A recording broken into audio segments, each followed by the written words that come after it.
4 seconds in. Well, it was a great shot, and when you see the replay of Bill Guerin scoring this goal, you won't believe the accuracy and velocity because he was falling down at the time of the shot. Never saw the puck went in. I think the fans responded before he did. Here is the play along the boards with Doug Waite.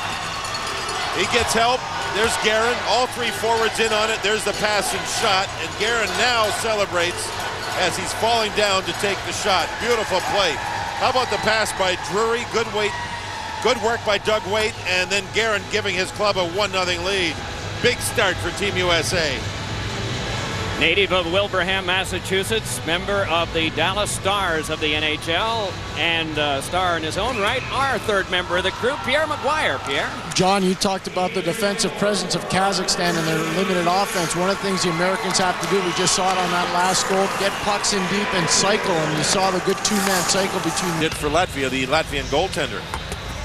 Very much does he have to lead this team in these Olympics, despite the fact that they are ranked 11th coming in. 12 teams get in. Italy is 12th, largely because it is the host and is allowed to play in the tournament as the host, as they are doing both in men's and women's competition. Chris Chelios and Matthew Schneider, a defense pair from the Detroit Red Wings. It's worked ahead now for Madonna. Team USA, all those face-offs and icings led to some play deep in the zone. Look at Jason Blake on the puck, a great skater. Great skater. Now Mike Knubel's back in behind. Is dropped down. The puck is by Conroy, and there's. And as he goes ahead towards the front of the net, you can see he was pulled down. Schamelin is the person that's in the penalty box, and Mike Knubel of the Philadelphia Flyers. That line did a good job too. Their goal came off that cycle that Pierre McGuire was talking about, the penalty draw, and the power play draw comes off the cycle. Ralston hands back over to Doug Waite. Gives back to Ralston again. Kolesnik waiting, and that one went right past him, and it's a power play goal.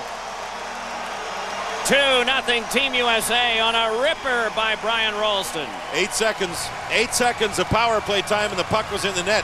Face-off win. Team USA really good on draws. They have some great face-off people. This one is won back to Ralston, a forward playing the point on the power play. It's Mike Modano winning it. And a little give and go here. Watch this shot. Andropov got out of the way, and Kolesnik, the goaltender, just couldn't stay with it. This is just a ripper of a shot. High on the glove hand side, catching glove side. 2-0 Team USA, and Ralston puts his power play stick back away and gets out his regular shift stick. He's going to save that one for the power play. Pierre? When you're playing a congestion game, very important to dominate the wall, and right now the American players are dominating the wall. That's why they're creating the catching glove. Clearly their American players are trying to shoot high on Kolesnik. Yeah, you're right. The one up high on the catching glove side, one up high on the blocker side by Guerin. So it's 2-0, an even strength goal, a power play goal, and Team USA winning faceoffs. Madonna with a big faceoff win, which led to the goal. Puck dropped unfairly. They'll do it again. What did you mean by a power play stick? Well, a lot of players sometimes will use a stick to kill penalties. Another stick that they feel is a really good shooting stick. The puck jumps off the stick a little bit more to be used on the power play. Drive! Wow. And DiPietro got a piece of that drive from Argakov. Argakov could shoot the puck. Did you see that? And by the way, the face-off win there by Kazakhstan was because the centerman got tossed out of Team USA, and a winger had to take the draw.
Had the first goal for Team USA in last night's contest that turned out to be a 3-3 tie as this skips away from Cole.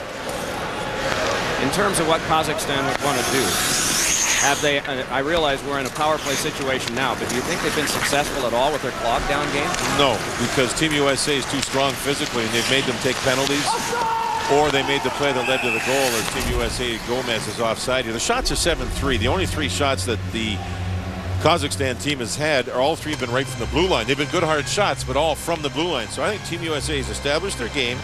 They have their 2-0 lead, and they're not going to let Mishigan and his team, I don't think, get that reckless game going where they could try to score with a 2-on-1 or a long breakaway.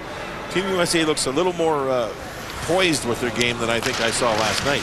We got to talk to Nikolai Mishigan 2 days ago and asked him if his team had a chance at a medal. And he said, he smiled and he said, we're going to try our best, but no, not really. He talked about assembling this team as part of his hockey school, and he also said, we're going to learn a lot from this experience. And by the way, when I left home in Kazakhstan, it was minus 37. I'm happy to be here. Well, you look at his face there and how serious he looks. He looks like a real Soviet bloc. You're a tough guy. But you said he was a real friendly sort. Very much. Smiled the entire time. We worked through an interpreter. Pierre Maguire was down there, and by the time Pierre was done, he was still smiling. I think that he's listening to you down there. Did you see him change from the stern look to the big smile? I think Mike Emmerich has a lot of pull in this game. No, I don't think so. But he is so happy to be here, and I think that's spread to his team, too. To get here from Kazakhstan is an 8-hour trip by aircraft. Yeah, I asked some of their players. Andropov was speaking. Andropov, the Toronto Maple Leaf, you could talk English with him, and he was asking, he wanted to clarify. He says 8 hours by air. 8 hours by air, that's how long it takes to get from New York to Milan, Italy. 8 hours by air. That's a long trip. It's a big world. Brought back on now by Chelios and hacked back in. We were talking earlier today with some Latvia fans. John's conversation was longer. Chance across the net mouth. The light flashed on, but as you could tell, it did not go in off Keith Tkachuk. The Latvia fans traveled here 3 days by bus to get here for this game. And I asked one of the fans, how far was it? And she just said thousands of kilometers. Thousands. Tkachuk shot, answered by Kolesnik. Sent back on again by Darian Hatcher. Then taken by Chris Drury. Drury fed Tkachuk with a blast, knocked down by the defense and steered ahead. And so it is walked back out to center ice, and eventually Alexandrov runs into a wall, but got a shot away anyhow. That was stopped by DiPietro. Good work by Alexandrov. He had a wall to get through, but still did. Beautiful effort by number 34, Alexandrov. I mean, just a great effort. He got the shot on goal, and DiPietro had to be good on it. That's only the 4th shot he's seen, and that was a tricky shot. Real tricky, low to his catching glove side.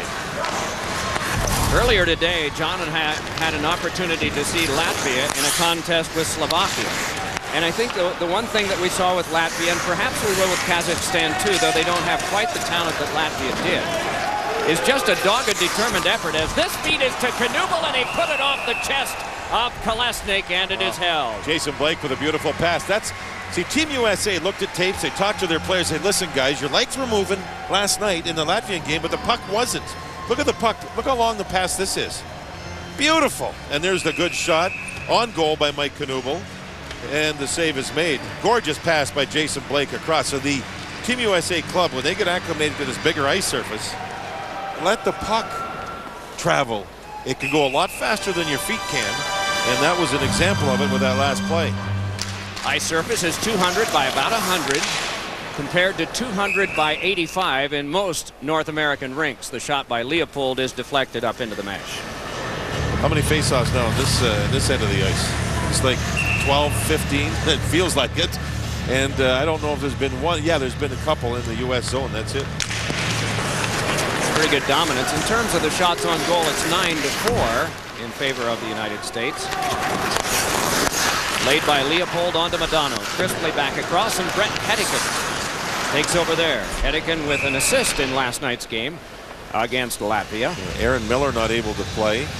He's got a back that is tightened up on him. He plays for Los Angeles. One of the reasons why Brett Hedican was put into the lineup, and he's a great skating defenseman, able to play